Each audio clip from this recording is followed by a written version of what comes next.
Hello,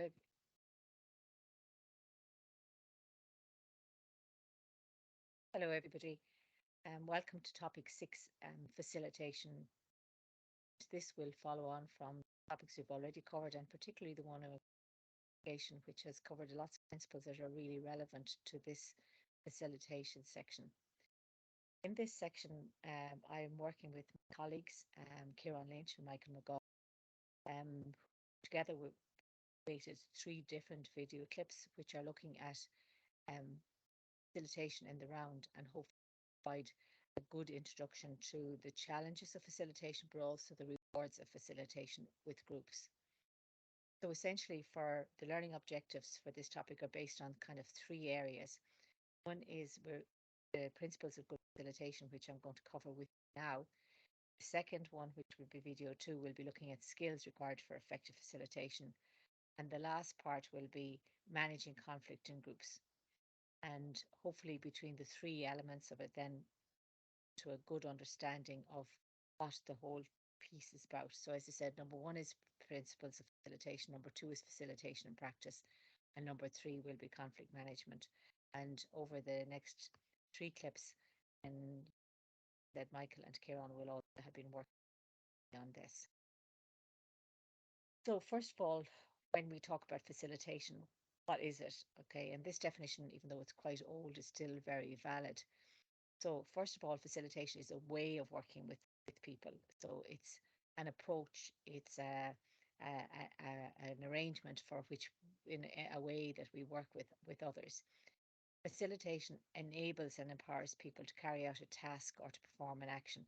And facilitation is, in the context of community enterprise in particular, about helping people to develop their own capacity and their own skill. And the language of empowering is helping people to discover their own strengths, their own capacity, and helping them to help themselves.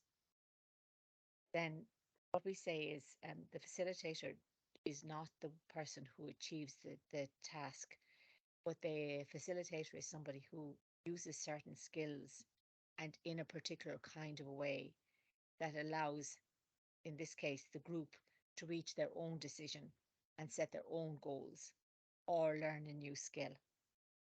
So it's a particular approach to working with groups. So another way of looking at this, what is facilitation? It's not just about learning how to avoid pitfalls. Essentially, somebody who's working with a group as a facilitator eases the way again for the group to achieve what they want. It helps them, helps you're helping them, or the facilitator is helping to redirect them on a constructive path.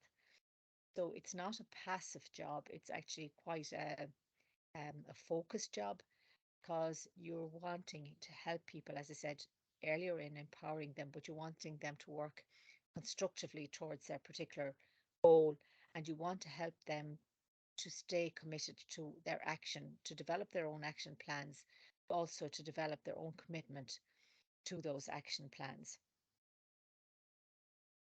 So when you are facilitating, like what are you trying to achieve or what are we trying to achieve? And we use the language of we because even though the facilitator has a particular role, the whole concept or idea around facilitation is working with others. So for that reason, then obviously participation is key. So we're aiming to have as many people participate, take all the views and ideas that everybody has and bringing them all together. So it's about encouraging participation. It's about sharing knowledge and wisdom. It's about engagement with encouraging people to become engaged with the topic, which, you know, when you're starting out with your community enterprise, not everybody is engaged with the idea, sometimes because they don't understand or they're not at that stage yet.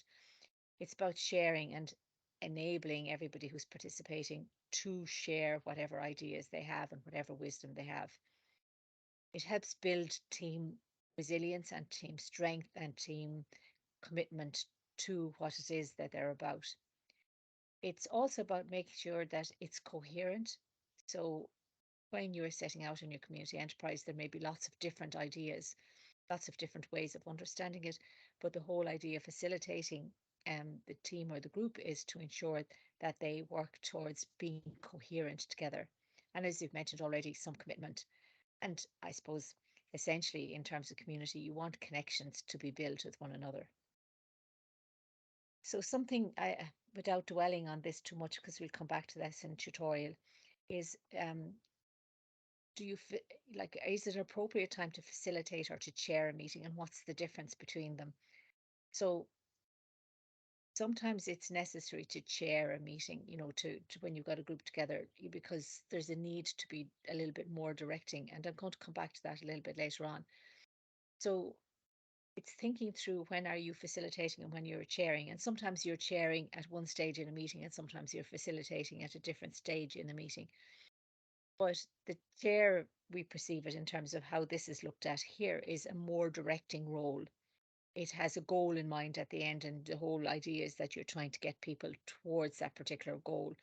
Whereas a facilitator is enabling the group to determine its own goal and to work in that kind of a way.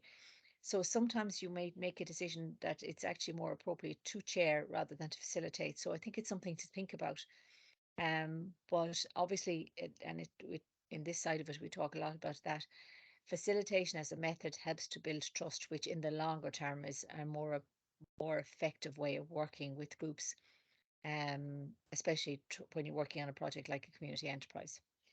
So what's this for? And I don't want to dwell on it too long in terms of its complicatedness. Some of the reason why you facilitate and sometimes the reason why you chair is it depends on how prepared or how ready the participants are. Sometimes you'll have a really expert group who know where they're going, know what they're doing, have lots of skills, lots of abilities, are sharing, and in which case you can facilitate because they know exactly where they're going. Sometimes you might have a group that are only tentatively starting out, in which case you might need to be more directing. And that's what this is saying, is that depending on where you are, you might need to be more directing. And then, like, as people develop their competencies, it might be more supporting and more directing here, and then working around to being more supporting and delegating at the end. So that may be part of what influences the way you work with a group. So some principles that we might talk about is, first of all, like a facilitator to be effective within the group needs to maintain a level of neutrality. They need to be the person who holds the separate ground, not necessarily the middle ground, but the separate ground, so that they can hear both perspectives. They can hear the one view and the alternative view. They don't take sides no matter which way they're feeling about it. And so a principle of facilitation in terms of maintaining neutrality is really, really important. And as I said, that way you help to build trust with everybody in the group, and you help everybody to see clearly that no matter what they say, it's going to be heard equally to anybody else in the group. So maintaining neutrality is principle number one that we want to mention. This is supported by actions like listening skills, like building confidentiality, not sharing outside meetings. It's also about kind of sharing some rules and regulations. And Kieran and Michael, I know, are going to come back to that. It's fundamentally about respect, and it is particularly about equality in the group, that everybody's views, everybody's experiences, everybody's perspective is equally valid in terms of the group itself. So our second principle that we need to talk about is standing in the storm. And I know later on, again, Kieran and Michael are going to talk about conflict in groups. And a facilitator needs to be able to stand in the storm when there's alternative views, when there's a level of frustration, when there's a level of maybe even aggression, sometimes when there's annoyance around the group. The facilitator stands in the storm. They don't waver. They're not overwhelmed by it.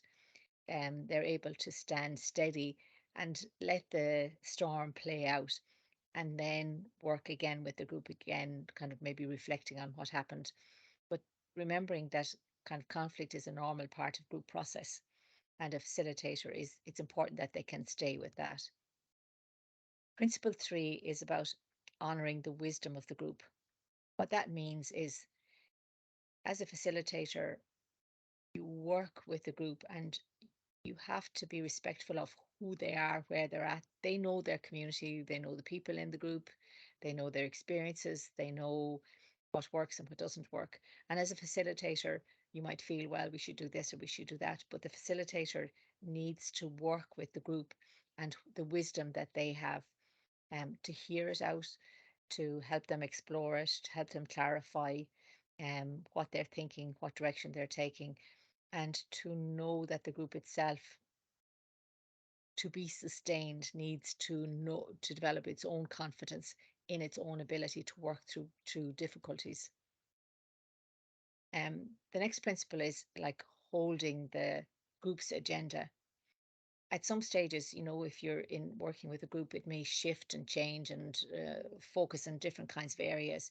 And the role of the facilitator is to keep the group coming back to their agenda. What did they agree? What was the purpose of the meeting? Where are they trying to achieve? What are the goals? So that's one of the key roles of facilitator, is bringing people back. It'll go off in different directions at different stages, but bringing it back to the agenda itself. And principle 5 is be future focused.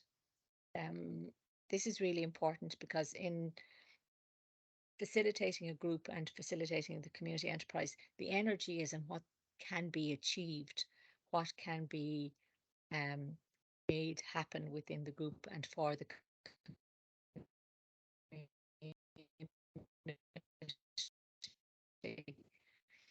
And by revisiting or refocusing into the future and what we want to achieve, it helps the group to develop its own, like I said, confidence and commitment.